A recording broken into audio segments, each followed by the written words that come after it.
welcome to Mamarama, the show about being a parent. I'm here again with, if you recognize from a previous show, Peter Kaufmann of Rockin lifestyle. For real. So, you know, sometimes we have these like in-depth conversations about parenting things, and we just thought we would just record one of our conversations. But of course, it's never going to come out as fluid as... Yes, it will. You think? It will. I think it will, because we want to do that, so we have a better chance of making it. Well, we're going to try and try to achieve that same sort of conversational tone. Yeah. It's a bit tough, though, in this little bit of space here. Just, like, because, it's like my breath is all up in your Do you want to grill. turn towards me? No, because I just had a peanut butter sandwich earlier, so I don't know if you want that all up in your face. So, we'll see what happens. Let's see what happens. All right. So, What was that? That was my remote. I kind of need that in case, we need to zoom stop in on edit my teeth or zoom in. That might be better. Yeah. Okay, so we were talking about a lot of different things concerning parents. Okay, we were talking about what type of parent are you? Or actually, we sort of honed it down to a different message, right? It was more like, did parenting derail your sense of self? Is that like how we wanted to? Yeah, I think it was really because the question was kind of broad. So what we're trying to really get to here is, you look at some of your old high school friends now, that have children, and I don't know how you guys feel, but I've looked at a few of my old high school friends and I went, what happened to that person? No, and I don't mean that in a bad way, but what happened to that person that I knew? You know what I'm saying? Wait, I don't like to disparage anybody on my show, okay? I think that's very, very critical, right? That's a very critical statement. Well, you didn't let me finish. But I'm trying to You're way more critical than I am. No, you have to let me finish. For example, there was a friend of mine that I knew back in the day, and he was somebody I looked up to, like a role model of mine in terms of how he presented himself and his attitude and just his personality. And then 20-something years later, I bump into this guy.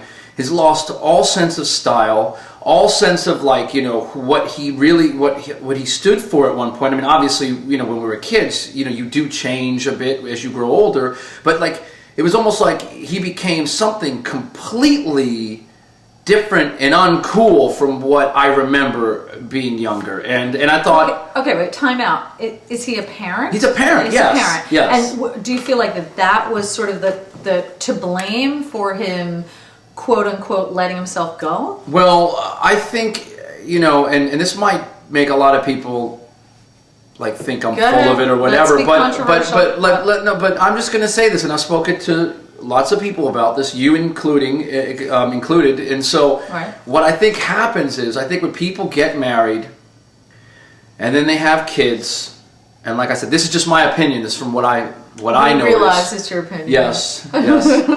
And I think they hit some point where it's okay, I have the kids, I have the wife or the husband, and I don't need nothing else matters anymore. I don't have to listen to the stuff that I love, or I don't have to look good anymore. I don't have to, it's an excuse to let yourself go. Okay. So how I would like to think about this, because now that you've said that, is that we're dealing really with two different things that can happen to parents, right? One is apathy. That's what he's describing. Yeah. That just becomes complete and utter apathy. This sense of I already have a husband, I don't need to why should I look good anymore? It doesn't matter. Right, and people do think that, okay? And the other one is kids, you sort of lose your incentive for, kind of keeping yourself together. So that sort of goes in the apathy category.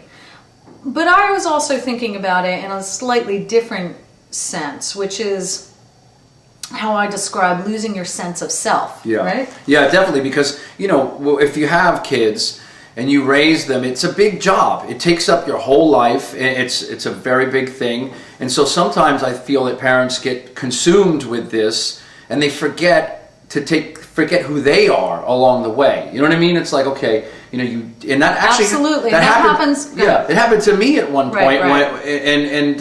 until one day I looked in the mirror and said, what the hell happened to me? You know what I mean? Like, when did I become this this person you don't recognize? Yeah, exactly. Yeah. So yeah, what we spoke about earlier, Jay and I were talking about little things that you can do as a parent to bring yourself back to yourself again. The true you, or whatever, that keeps you happy, that keeps you inspired, that helps you look forward to each day. Besides your kids, right? You know and what I mean? I don't want to say that like you. I want to be careful not to say that your role as a parent is less than who you were before. I think this is about balance. It is about balance. Yeah. But I think what happens is a lot of times people get so caught up in the parenting that they forget about themselves, like we were just speaking about earlier.